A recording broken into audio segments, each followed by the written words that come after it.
Hello, আসসালামু আলাইকুম। Last কিছুদিন ব্যস্ততার কারণে ভিডিও আপলোড করতে পারিনি।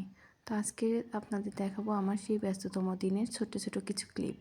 তো এটা ছিল আমার ইন্টার্নশিপ রিপোর্ট বানানোর দিন, যেদিন আমি রিপোর্ট বানাতে নীলক্ষেতে গিয়েছিলাম। ওই দিন আমরা রিপোর্ট বানাতে দিয়ে কিছু সময় পরে আমাদেরকে যেতে বলেছিল, প্রায় 1.5 ঘন্টা পরে। তো ভাবলাম এত সময় কী করব, আমরা ঢাবি থেকে ঘুরে আসি। একটু ঢাবিতে যাওয়ার পথে আগে আমরা ভাপা পিঠা খেলাম। ভাপা পিঠা খেয়ে এই যে আমরা ফ্রেন্ডরা মিলে ঢাবিতে চলে আসলাম। এখানে আসলে আমার ফ্রেন্ডরা ছবি তুলতে অনেক ব্যস্ত ছিল, কে কোন প্লেসে দাঁড়াবে ছবি তুলবে, আর আমরা অনেক গল্প করতেছিলাম এই সময়টা। তাই যে আমার ঢঙ্গি ফ্রেন্ড, ও হচ্ছে সবসময় ছবি তুলতে চায়, ছবি তোলার প্রতি ওরা এত আগ্রহ।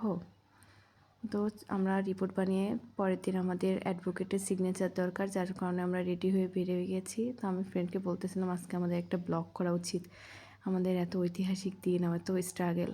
তো বাসের মধ্যে আমরা বসে বসে প্রেজেন্টেশন দেওয়া দেখতেছিলাম। আমরা যখন পল্টনের জ্যামে পড়েছিলাম তখন বাসের মধ্যে অনেকে এসে অনেক প্রোডাক্টের শো করতেছিল, প্রেজেন্টেশন দেওয়া বলে, যেটাকে আমরা প্রেজেন্টেশন বলে মজা করতেছিলাম যে কত সুন্দরভাবে প্রেজেন্টেশন করতেছে তাদের প্রোডাক্টের। তো এই তো আমি আমার অ্যাডভোকেটের চেম্বারে চলে আসি, এসে দেখি যে আমার অ্যাডভোকেট, সিনিয়র অ্যাডভোকেট নাই, উনি কোর্টে আছে। তা আমি ওয়েট করতেছিলাম ওনার জন্য। আর এই সেই বিড়ালটা যার সাথে আমার দেখা হয়েছিল প্রথম দিন, এটাই সেই বিড়াল। তো আমার শেষ হয়ে যায়, সাইন করা হয়ে যায়, আমার সিনিয়র আসলে আমি সাইনটা করে বের হয়ে যাই। এই তো এই সেই কোর্টের ব্যস্ততম রাস্তা। আমি আমার কারণ আমি আর আমার ফ্রেন্ড গিয়েছিলাম। আমার ফ্রেন্ডের অ্যাডভোকেটের চেম্বারটা আমার অ্যাডভোকেটের চেম্বার থেকে অনেকটা দূরে ছিল। তো এই যে আমরা আবার বাসায় চলে এসে এই মোজোটা কিনে নিয়ে রাস্তা দিয়ে কিনে বাসায় চলে আসি। আসার পরের দিন আবার ভার্সিটিতে যাই। ভার্সিটিতে গিয়ে এটা আমাদের লাস্ট ক্লাস ছিল, তাই আমরা সব ফ্রেন্ডরা মিলে সিঙ্গারা চা খাচ্ছিলাম। আসলে লাস্ট ক্লাস, লাস্ট স্মৃতি ছিল আর কি। এই তো আমার ফ্রেন্ডরা সিঙ্গারা কিনে নিয়ে আসছে, চাও নিয়ে এসেছিল সাথে। আমরা সবাই একটা একটা করে নিচ্ছিলাম আর কি। লাস্ট যে ক্লাস, আর কারোর সাথে ক্লাসে বসা হবে না একসাথে, কত আগে কত রাগারাগি, এটা ওটা। ক্লাস শেষে আমরা আবার এই যে ছবি তোলা, সবাই ছবি তুলতেছিল, আমিও ম্যামের সাথে ছবি তুললাম। ছবি তোলার পরে ক্লাস শেষে সবাই একটু আলোচনা করতেছিলাম কী করব। পরে ভাবলাম যে যাই আগে চা খেয়ে আসি। আবার গেলাম সবাই মিলে চা খেতে। এটা চাটা আসলে আমার একটা ফ্রেন্ডের ট্রিট ছিল, তো ওই আমাদেরকে চাটা খাওয়াই। তো চা খাওয়ার সময় আমরা আসলে অনেক মজা করতেছিলাম, অনেক হাসাহাসি, অনেক গল্প ছিল।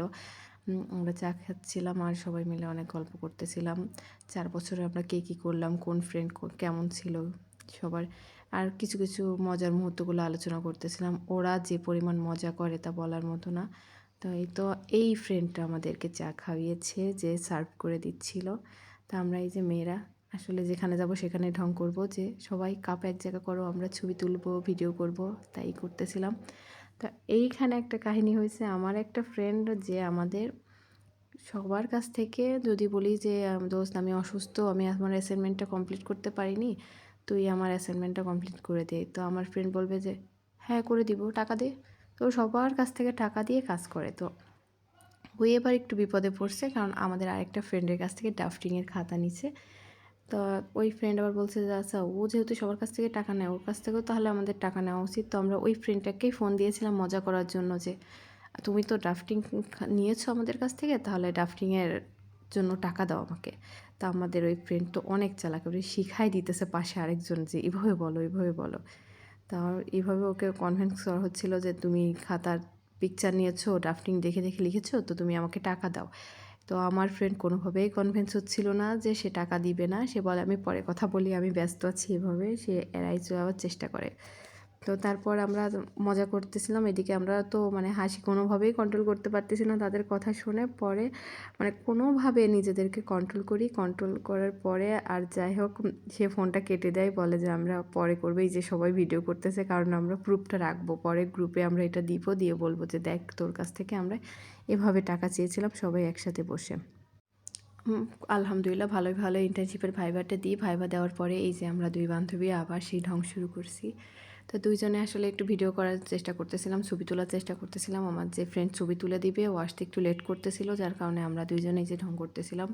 পরে ওকে আসলে জিজ্ঞাসা করতেছিলাম যে 4টা বছর শেষ হলো কেমনভাবে, তোর 4টা বছর গেল, তুই ভাইভাটা কীভাবে দিলি, কোশ্চেন সবগুলোর অ্যান্সার পারছিস কিনা, ভার্সিটি লাইফ কেমন ছিল, এগুলো জিজ্ঞাসা করতে করতেই তো আমার লাস্ট কয়েকদিনের ব্লগ ছিল এটা। সবাইকে ধন্যবাদ।